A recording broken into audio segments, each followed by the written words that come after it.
बच्चों, आज आप लोग पढ़ेंगे व्याकरण खंड में वाक्य विचार। तो वाक्य की परिभाषा है किसी भाव या विचार को प्रकट करने वाले पदों का वह व्यवस्थित समूह जो पूर्ण अर्थ देने में सक्षम हो, वाक्य कहलाता है। इसकी एक और परिभाषा है दो या दो से अधिक शब्दों के सार्थक शब्दों के समूह को वाक्य कहते हैं जो एक निश्चित अर्थ देता है। उदाहरण के लिए, सुनो मोहन, कहाँ जा रहे हो? शाम को रोहित के जन्मदिन की पार्टी में चलोगे?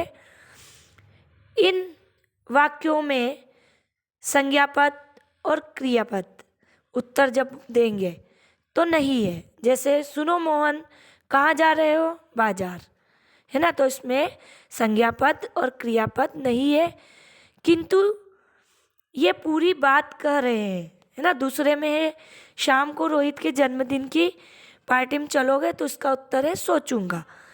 तो एक में संज्ञापद है और एक में क्रियापद है।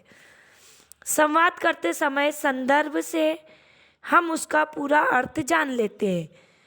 पहले वाक्य के उत्तर में बाजार से अभिप्राय है। अगर पूरा वाक्य बोलेंगे तो मैं बाजार जा रहा हूँ।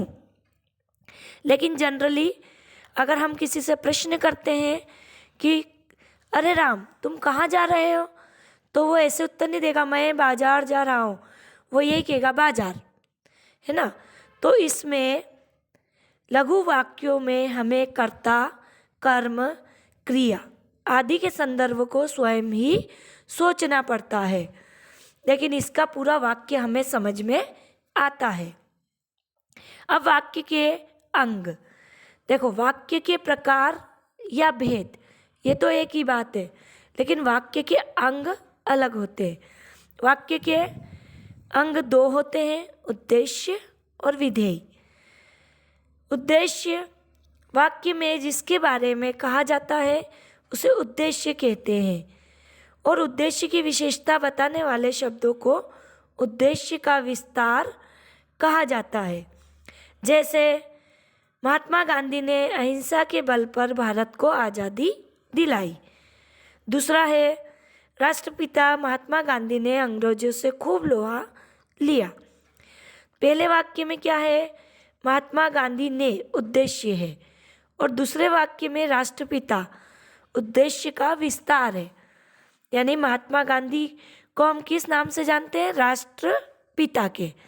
तो हम फिर भी समझ सकते हैं कि किसके बारे में कह रहे हैं। अब दूसरा वाक्य का अंग है विधेय। तो उद्देश्य के बारे में जो कुछ कहा जाता है उसे विधेय कहते हैं। विधेय में उद्देश्य के अतिरिक्त शेष सब कुछ होता है। विधेय में क्रिया का पूरक, कर्म का विस्तार आदि होता है। जैसे महात्मा गांधी ने अहिंसा के बल पर भारत को आज़ादी दिलाई, तो महात्मा गांधी ने उद्देश्य और बाकी का जो पूरा है अहिंसा के बल पर भारत को आज़ादी दिलाई, ये है विधेय। अब आप पढ़ेंगे वाक्य के प्रकार या वाक्य के भेद। तो वाक्य को दो आधारों पर विभाजित किया है। पहला है रचना की दृष्टि से और दूसरा है अर्थ की दृष्टि से, यानी रचना के आधार पर और अर्थ के आधार पर। रचना के आधार पर वाक्य के तीन प्रकार होते हैं: सरल वाक्य, संयुक्त वाक्य, मिश्रित वाक्य। ध्यान रखना, रचना की दृष्टि से वाक्य के तीन प्रकार है। यह प्रश्न आता है कि रचना की दृष्टि से वाक्य के कितने प्रकार है, या अर्थ के आधार पर वाक्य के कितने प्रकार है, तो ये आपको ध्यान से लिखना है। तो रचना की दृष्टि से पहला प्रकार है सरल वाक्य, दूसरा प्रकार है संयुक्त वाक्य, तीसरा प्रकार है मिश्रित वाक्य। पहला समझेंगे सरल वाक्य। एक क्रिया वाले वाक्य को सरल वाक्य कहते हैं। इनमें उद्देश्य एक से अधिक हो सकते हैं, परंतु विधेय में एक ही क्रिया होती है। यानी एक ही उद्देश्य, जिस वाक्य में एक उद्देश्य और एक विधेय होता है उसे सरल वाक्य कहते हैं। इसमें क्रिया एक ही रहती है। जैसे राकेश अपना काम कर रहा है, राधा और नीलिमा कैरम खेल रही है, एक ही क्रिया है। अध्यापिका के आने पर पढ़ाई आरंभ हुई। जैसे सुधीर पानी पीता है। अब वाक्य का दूसरा प्रकार है संयुक्त वाक्य। इनमें दो या दो से अधिक सरल वाक्य जो अपन ने ऊपर पढ़े वो समुच्चय बोधक अव्यय से जुड़े होते हैं। अभी मैंने आपको पहले वाली वीडियो में समुच्चय बोधक अव्यय भी समझाया है। तो जैसे और, इसलिए, किंतु, है ना, ये इनसे जुड़े होते हैं। ये संयुक्त वाक्य के सभी वाक्य स्वतंत्र होते हैं। जैसे मैं 8वीं कक्षा में हूँ और मेरी बहन 5वीं में।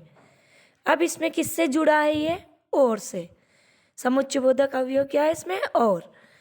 पहला वाक्य मैं 8वीं कक्षा में हूँ, दूसरा वाक्य मेरी बहन 5वीं में है। दोनों का एक दूसरे से कोई संबंध नहीं है। दोनों वाक्य अपने आप में स्वतंत्र है ना। तो आप इसको कैसे पहचानेंगे? जो समुच्चय बोधक अवयव से जुड़े हो, जैसे और, इसलिए, किंतु, है ना, ये संयुक्त वाक्य होते हैं। अब तीसरा प्रकार है इसका मिश्रित वाक्य। जिस वाक्य में एक उपवाक्य प्रधान हो और अन्य उपवाक्य उस पर आश्रित हो, यानी उस पर निर्भर हो। संयुक्त वाक्य में तो दोनों स्वतंत्र थे, लेकिन मिश्रित वाक्य में क्या होता है? पहले वाक्य पे जो बाद के वाक्य है, एक भी हो सकता है, दो भी, दोनों उस पर आश्रित होते हैं। ऐसे वाक्य को क्या कहते हैं हम? मिश्रित। यानी जो आश्रित है वही वाक्य क्या है? मिश्रित वाक्य है। ये ध्यान रखना आप। जैसे उदाहरण के लिए अध्यापिका ने कहा कि इस वर्ष छुट्टियां केवल 1 सप्ताह की होगी। अब अध्यापिका ने कहा, ये क्या है? प्रधान वाक्य। कि इससे जुड़ा है। इस वर्ष छुट्टियां केवल 1 सप्ताह की होगी। ये वाक्य किस पर आश्रित है? पहले वाक्य पे। इस वर्ष छुट्टियां केवल 1 सप्ताह की होगी, तो ये किसने कहा, है ना? ये आदेश किसने दिया? तो ये किसने दिया? अध्यापिका ने। यानी ये किस पर आश्रित है? पहले वाक्य पे। इसलिए कौन सा वाक्य है? मिश्रित वाक्य। उसी प्रकार मुझे मालूम नहीं कि उसका घर कहाँ है। अब पहला वाक्य प्रधान है और दूसरा इस पर आश्रित है। उसी प्रकार परेश ने कहा कि मैं फूल लाता हूँ। तो पहला प्रधान है और दूसरा उस पर आश्रित है। मिश्रित वाक्यों में प्रमुख उद्देश्य और मुख्य विधेय को प्रधान उपवाक्य कहा जाता है। समापिका क्रिया वाले वाक्य या वाक्यांशों को आश्रित उपवाक्य कहते हैं।